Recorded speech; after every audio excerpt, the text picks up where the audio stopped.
presidente Jair Bolsonaro deve vetar hoje 36 dispositivos do projeto sobre abuso de autoridade. Bolsonaro também deve anunciar hoje o nome do próximo Procurador-Geral da República para substituir Raquel Dodge. E você vai ver também. CCJ do Senado aprova texto da reforma da Previdência e parlamentares podem votar PEC na semana que vem. Golpe do boleto falso. 450 milhões de casos acontecem todos os anos no Brasil. Aprenda a não cair nessa armadilha. Furacão Dorian deixa pelo menos 20 mortos e um rastro de destruição nas Bahamas. Fenômeno avança pelos Estados Unidos. Crise no Reino Unido. Irmão de Boris Johnson anuncia sua demissão do cargo de secretário de Estado e deputado. Tudo isso e muito mais, agora na edição de 13h.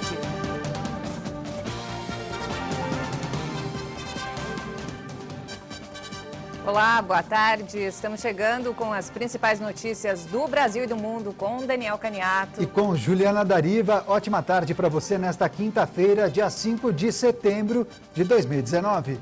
Vamos saber quais são as notícias mais lidas nos portais da internet. Começamos pelo portal G1. 33% das queimadas de 2019 estão em propriedades privadas, aponta novo estudo. Vale destacar, gente, que em áreas particulares, o desmatamento e a queimada podem ser permitidos, desde que autorizados pelos órgãos competentes do governo, geralmente as secretarias estaduais de meio ambiente. O IPAM, que é o Instituto de Pesquisa Ambiental da Amazônia, lançou uma nota técnica que mostra a relação entre o fogo que consome a região e 8 categorias fundiárias. Com dados obtidos por satélite, foi constatado que o período de seca este ano está mais brando. Mas isso não justifica a explosão de queimadas, né? Só em agosto foram detectados 30.901 focos de fogo, o maior número em 9 anos.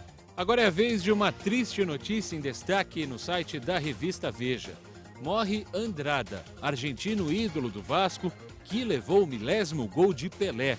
Esse literalmente descansará em paz. A vida de Andrada ficou marcada depois que ele sofreu este gol de pênalti em um Maracanã lotado para ver a 1000ª vez em que o rei do futebol Pelé balançaria as redes em sua carreira. Com grandes passagens pelo Vasco e clubes importantes da Argentina, El Gatito, como ficou conhecido por sua elasticidade, não contou com aquele papo de 7 vidas. Ele morreu aos 80 anos de idade em casa e não teve as causas de sua morte divulgadas. Para fechar, de olho no site Só Notícia Boa.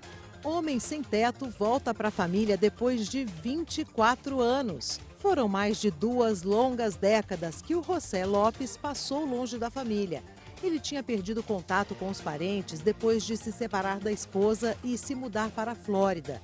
Hoje, aos 61 anos, ele tem muita história para contar. Sofreu um AVC e perdeu o lugar onde morava, o que o levou a viver nas ruas dos Estados Unidos. Mesmo assim, José nunca perdeu a esperança de reencontrar sua família e conseguiu com a ajuda da polícia. Demais, né?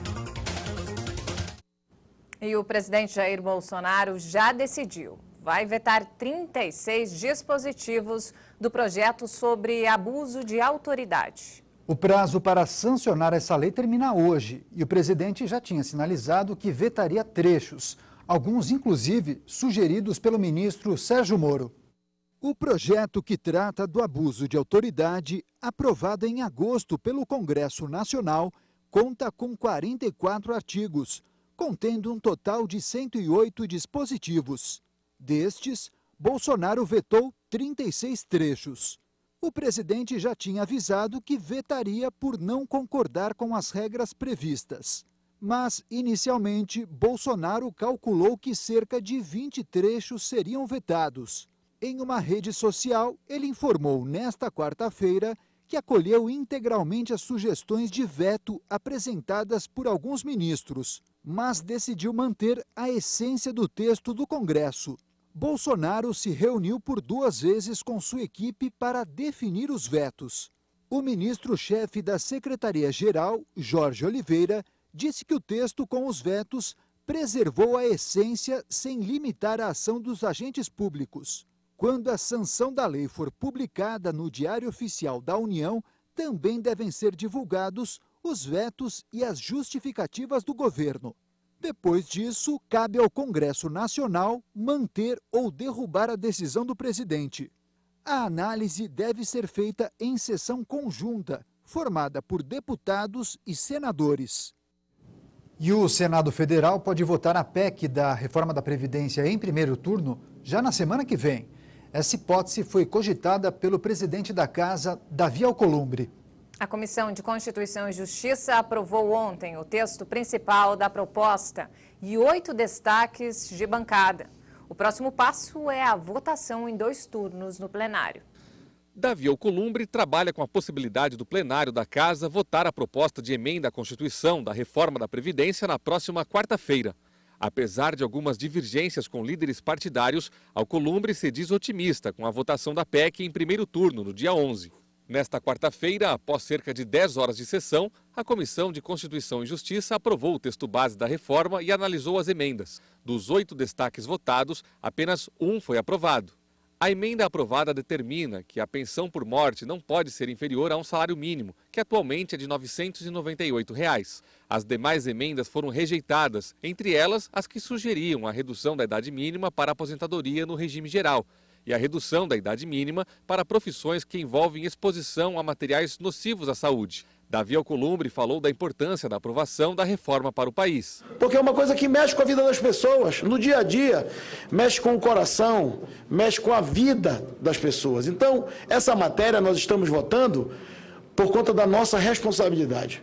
O Brasil e os brasileiros aguardam a votação de uma matéria que vai poder fazer o ajuste nas contas de um Estado que não tem capacidade de investimento. A aprovação do texto base na CCJ só veio depois de um acordo de tramitação de uma proposta paralela, que acrescentou mudanças sem atrasar a conclusão da reforma. A principal alteração da PEC paralela é a inclusão de estados e municípios nas regras que estão sendo estabelecidas para a União.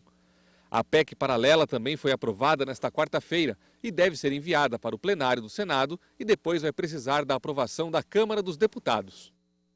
E no plenário do Senado, a aprovação da PEC depende dos votos de pelo menos 49 dos 81 senadores nos 2 turnos. O segundo turno de votação está marcado para o dia 10 de outubro. E o presidente Jair Bolsonaro disse hoje, pelo Twitter, que o governo deve reduzir as despesas e manter o teto de gastos. A equipe econômica já cogita uma nova reforma administrativa, com a redução do número de ministérios. A ideia é que as mudanças sejam colocadas em prática até o fim do ano. O projeto de lei que planeja a fusão de 6 pastas em apenas 3 é conduzido pelo Ministério da Economia e acompanhado pela Casa Civil. A princípio, a mudança envolveria o Ministério do Meio Ambiente, que se fundiria com o do Turismo. O mesmo aconteceria entre os Ministérios da Cidadania e de Direitos Humanos, que ficaria junto com o da Infraestrutura e o do Desenvolvimento Regional. Também está em estudo a redução do número de secretarias e órgãos ligados à Presidência da República e que têm status de ministério, no caso, a Secretaria-Geral, a Secretaria de Governo e o Gabinete de Segurança Institucional. As mudanças devem ser enviadas ao Congresso até outubro por meio de medida provisória. O governo aprovou no Congresso em maio uma medida provisória da reforma administrativa, mas a avaliação é que isso não impediria novas mudanças. Um decreto deve ser editado nas próximas semanas para estabelecer um plano de eficiência, que inclui cortes de funções e gastos. E pelo Twitter, Bolsonaro ainda disse que o Poder Executivo está fazendo sua parte no enxugamento da máquina pública, com a redução de ministérios e a extinção de 21 mil cargos e comissões. População em alerta. Aumentou o número de mortes no Rio Grande do Sul pelo vírus da gripe. Veja esse e outros destaques em um giro de notícias pelo país.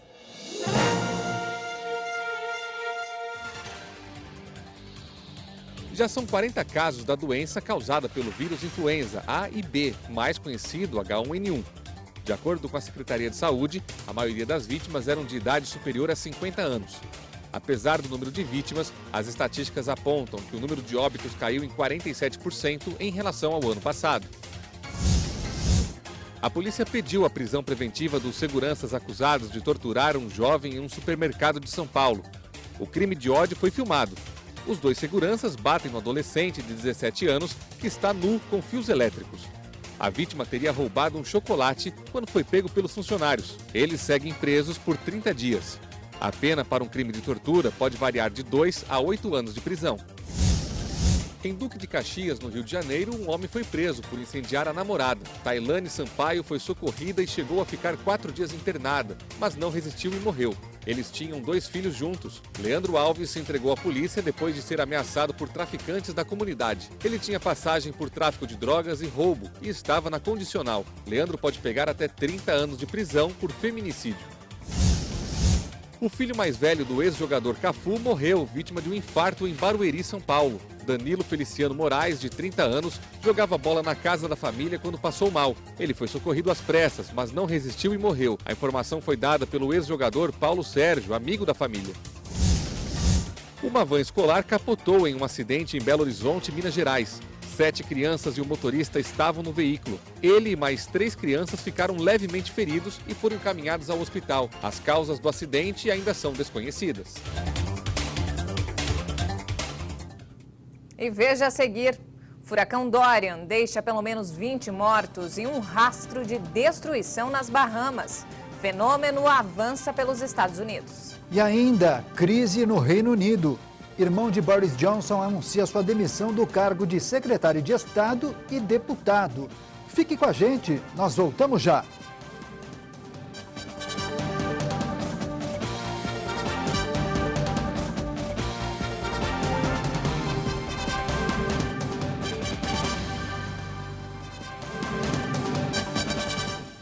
Estamos de volta, 1h18.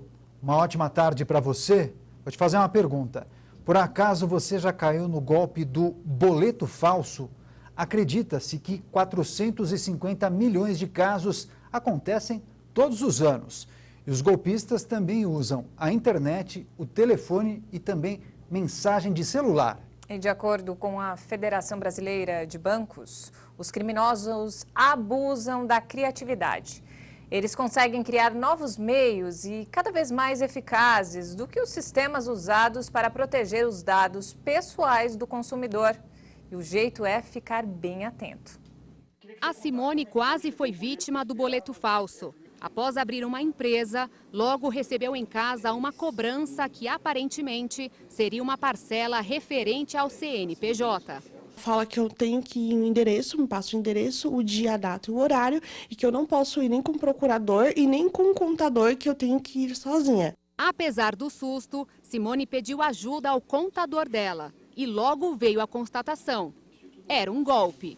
E ele me falou que são instituições que querem que a gente se filie para poder pagar algum valor para eles.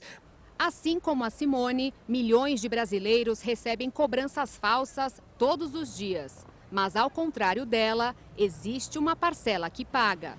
Segundo a Febraban, Federação Brasileira de Bancos, cerca de 2 bilhões de reais são investidos por ano em sistemas e ferramentas de proteção de dados para combater esse tipo de golpe. Mas, além do uso da tecnologia, é importante que a própria população saiba como identificar se um boleto é verdadeiro ou falso. Você já caiu em algum golpe de boleto falso?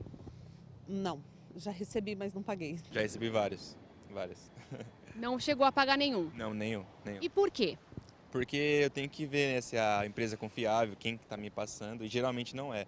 É falso, geralmente jogo também o CNPJ no Google e confiro se a empresa também tem, né, uma veracidade, e geralmente não tem quando é falso. O senhor consegue identificar a diferença entre um boleto verdadeiro e um falso?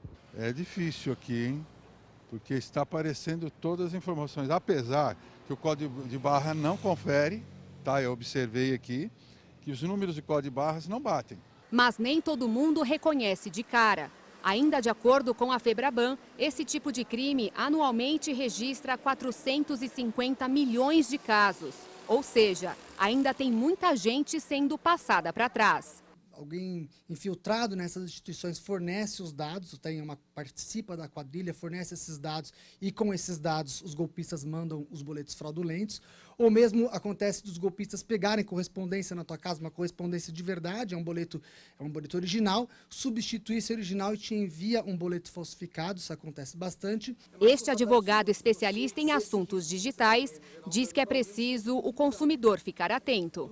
Tem erro de português, tem erro de digitação. Empresas idôneas, elas não cometem esse tipo de erro.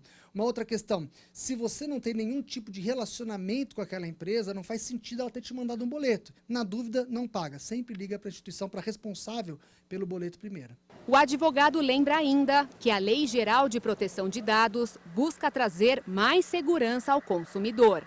Às vezes você se cadastra num site, quando vê já tem 1000 outros sites te ligando, te oferecendo produto, porque obviamente os seus dados foram vendidos, foram comercializados, dados, seja lá em troca do que foi feito, mas seus dados foram fornecidos para outra pessoa e por isso não tem esse controle. Com a LGPD em vigor, nós vamos começar a ter um controle um pouco maior e, sobretudo, ter responsabilidade para aqueles que fornecem os dados. Os golpes são aplicados em diferentes plataformas, aplicativos, e-mails, correios. Mas o Procon de São Paulo alerta que o prejuízo do valor pago, no final das contas, não pode ser do consumidor. Não pode o fornecedor se eximir de responsabilidade, aquele que deixou de receber os valores em função da fraude. As empresas têm que se sensibilizar com essa situação e têm que permitir que o consumidor efetue o pagamento realmente sem juros, sem multa, e providenciar medidas para que isso não aconteça, para que essa informação não vaze, para que o consumidor tenha mais elementos para que ele possa evidenciar realmente a fraude ou o uso indevido dos seus dados.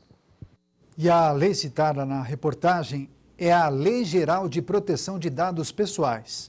O texto prevê que todos os dados, como nome, idade, estado civil e documentos, só podem ser coletados com o consentimento do usuário. E o grupo de trabalho da Lava Jato na Procuradoria-Geral da República formalizou um pedido de demissão coletiva. Esse pedido foi feito em protesto contra a Procuradora-Geral Raquel Dodge na noite de ontem. A justificativa é a grave incompatibilidade com uma manifestação enviada ao Supremo Tribunal Federal. Dodge pediu ao STF para arquivar trechos da delação que envolviam o presidente da Câmara, Rodrigo Maia, e o ex-prefeito de Marília, José Ticiano Dias Toffoli, irmão do presidente do Supremo. Em nota, a Procuradora-Geral afirmou que age invariavelmente com base em evidências, observa o sigilo legal e dá rigoroso cumprimento à Constituição. E o presidente Jair Bolsonaro afirmou que deve anunciar nesta tarde o nome do próximo Procurador-Geral da República. Raquel Dodge fica no cargo até o próximo dia 17. E a polícia identificou o líder da rebelião na Unidade Experimental de Saúde na Zona Norte de São Paulo. Veja esse e outros destaques em um giro de notícias pelo país. Nesta quarta-feira, o governador do estado, João Dória, apontou Champinha como líder do tumulto. Champinha foi acusado de torturar e matar Felipe Café, de 19 anos, e Liana Frindenbach, de 16, em 2003. Ele foi internado na Fundação Casa e transferido para a Unidade Experimental de Saúde porque foi considerado perigoso para voltar ao convívio social. A policial militar suspeita de envolvimento na morte de um pedreiro no Rio de Janeiro prestou depoimento nesta quarta-feira. Ela contou que os policiais foram atacados por traficantes e que com mais 2 colegas trocaram tiros com os criminosos. José Bahia Júnior, de 45 anos, foi atingido nas costas e não resistiu. 24 pessoas foram presas em uma operação da Polícia Federal contra o tráfico internacional de drogas em 5 estados. Os agentes encontraram mais de 1 tonelada de cocaína nos portos de Itajaí, em Santa Catarina, e de Santos, em São Paulo. Foram apreendidos 15 carros de luxo, joias, R$200 mil em dinheiro e 1 avião. Entre os presos estão Leonardo Dias Mendonça, ex-aliado de Fernandinho Beiramar, e o ex-prefeito de São Miguel do Araguaia, em Goiás, Nélio Pontes. Em Porto Alegre, João Mogem, de 28 anos, foi condenado a 28 anos de prisão por matar seus 2 filhos, uma bebê de 2 anos e um de 3 meses, em 2013. Também foi condenado pela tentativa de homicídio contra a namorada. João espancou a ex e ateou fogo no local. As crianças e um vizinho morreram sufocados com a fumaça. Em depoimento à justiça, Cristiana Brites negou ter influenciado na decisão de matar o jogador Daniel, em São José dos Pinhais, na região metropolitana de Curitiba. Ela disse que estava dormindo e acordou com o jogador em cima dela. O assassino, confesso, Edson Brites, permaneceu em silêncio. Ele já disse antes que matou Daniel porque o jogador tentou estuprar a mulher dele. A justiça ainda vai decidir se os acusados irão à júri popular. Agora destaque de economia, porque o café e a soja puxaram o melhor resultado da história agrícola brasileira. Os dados divulgados hoje pelo IBGE apontam um crescimento de 8,3% na produção dos 64 principais itens agrícolas no país, que somou mais de 340 bilhões de reais durante os 12 meses de 2018, o maior valor desde 1974. De acordo com o IBGE, os recordes registrados no ano passado podem ser justificados principalmente pelas disputas comerciais entre os Estados Unidos e a China. E o furacão Dorian ganhou força na noite desta quarta-feira ao se aproximar dos Estados Unidos e voltou à categoria 3. Na passagem do fenômeno pelas Bahamas, ele deixou pelo menos 20 mortos e um rastro de destruição. As primeiras imagens aéreas das Bahamas mostram a força do furacão Dorian. Centenas de casas sem teto, carros virados e escombros por todos os lados. O cenário exige esforços redobrados na busca por sobreviventes no arquipélago, com apoio dos Estados Unidos e do Reino Unido. E o momento não é dos melhores para o primeiro-ministro britânico Boris Johnson. Depois de várias derrotas no parlamento, ele recebeu hoje uma outra notícia ruim. O irmão dele, Joe Johnson, de 47 anos, anunciou sua demissão do cargo de secretário de Estado e deputado. Pelo Twitter, ele disse que esteve dividido entre a lealdade familiar e o interesse nacional nas últimas semanas, o que classificou como uma tensão sem solução. Joe Johnson também havia pedido demissão do governo de Theresa May em novembro do ano passado. Na ocasião, ele afirmou que o acordo do Brexit seria um erro terrível e pediu a organização de um segundo referendo com a esperança de revogar a saída da União Europeia. Além da saída do irmão, o primeiro-ministro Boris Johnson teve duas recentes derrotas no parlamento. A Câmara dos Comuns aprovou uma lei que obriga o governo a solicitar extensão de 3 meses para o Brexit, bloqueando os planos do premier de retirar o país da União Europeia sem acordo no dia 31 de outubro. Ele também teve derrubada a moção para novas eleições gerais no dia 15 de outubro. Bem, não temos mais tempo, ponto final nessa edição. Nós agradecemos demais sua companhia e audiência. Nós voltamos amanhã às 8h30 da manhã. Uma ótima tarde para você e até lá.